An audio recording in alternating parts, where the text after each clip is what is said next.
Okay, now let's go to AD client to set up AD client. Use the second ECS as our AD client demo and copy this IP, and let's go to Microsoft Remote Desktop. And here we already created AD client 1, which is exactly the same IP.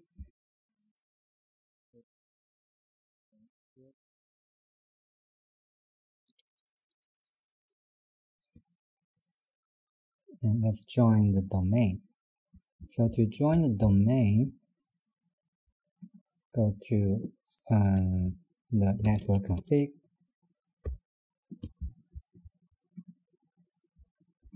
Here, click the Ethernet and the properties, and click the TCP/IP v4. Go to properties, and we have to change the DNS to AD server, because only AD server has the DNS for the domain.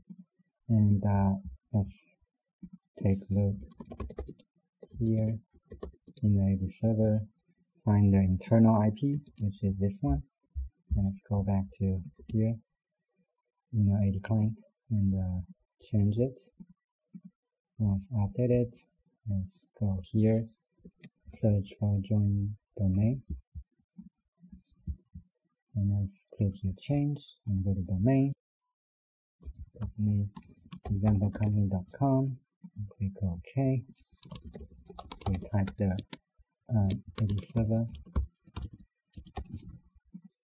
see welcome, and then we need to restart. Once restart finished, we can go back to AD client.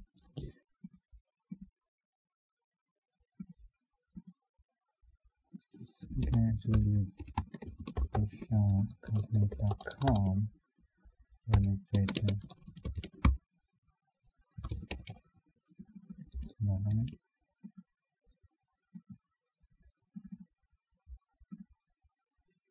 Here we open a command line and try to use C and copy the 1 point,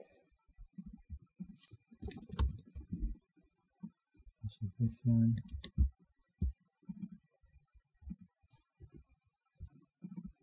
And then we go to the Z drive and create and check PC, and right now the owner is administrator, so it works.